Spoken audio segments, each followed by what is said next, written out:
Tere, Klaus! No eile oli teadlastöö, räägi, kas sa magada oled saanud? Ja mina magasin täitsa hästi. Ma tegelikult meil Tartu Ülikooli muuseumist, kust ma tulen Tähetornist, tehti küll teadlastööd, aga mina käisin hoopis seekord Ahaas külas, aitasin seal teha teadusteatri maratoni. Aga õnneks ma valisin või nõudsin välja endale need varasemad ajad, et ma sain magada ka pärast ikkagi. See oli see 24-tunnine maraton, eks? Ja see oli seesama, jah. Okay. Klaus, sa kutsud ennast ka hulluks teadlaseks. Kus sa endale sellise nime said? Oled siis hull ja oled teadlane ka veel takku otsa? Tead, see on rohkem siuke hüüdnimi ikkagi, ma võiks öelda, et hull ma ei ole. Teadlane, ma arvan, võib öelda küll enam-vähem niimoodi. Aga jah, see on siuke rohkem hüüdnime moodi, ma arvan küll, jah. Kust see idee tekkis, et justkui siis omanimeline hullu teadlase konkurss korraldada? Mis konkurss see täpsemalt on? No see on üks huvitav konkurss selles mõttes, et erinevalt tavalistest konkursitest, kus kõik tuleb ise teha, siis see on selline, et sa praegu saad registreerida 1. kuni 6. klassi õpilased siis tiimidena, aga see kestab põhimõtteliselt terve aasta, alles kevadel see lõpeb, kus sa pead siis päriselt esitama selle oma uurimistöö. Aga enne seda me kõigepealt uurime seda teemat lähemalt, mina saadan mõned tutvustavad videod ja materjalid ja asjad ja siis ma võin tulla ka kooli külla näiteks esinema vahepeal ja alles siis tegelikult tuleb see hetk, kus tuleb oma uurimistöö ka esitada. Selle aasta teemaks on ju valgus. Ütle nüüd lihtsalt ja loogiliselt, mis asi see valgus üldse on?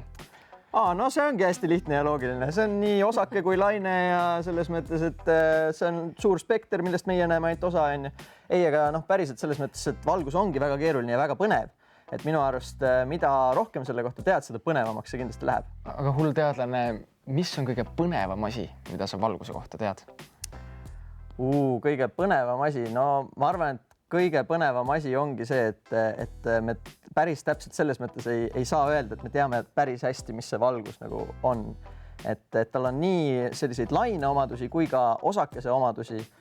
Ja võib-olla veel üks hästi põnev asi on see, et kuna valgus liigub valguskiirusel ja mida kiiremini sa liigud, seda aeglasemaks läheb sinu jaoks aeg, siis sisuliselt valgus enda jaoks aega ei ole kui sellist. Võib-olla see on ka päris huvitav.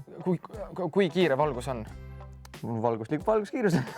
Mis see valguskiirus, kui kiire? See on umbes 300 000 kilomeetrit sekundis. Veel ikka väga kiire.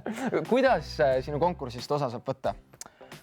No praegu saab minna siis muuseum.ut.ee, sealt leiab üles õpetajale, all on siis selline link, kus saab võtta siis hullu teadlase selle konkurssi, sealt saab juba registreerimisvormi ja edasi minna.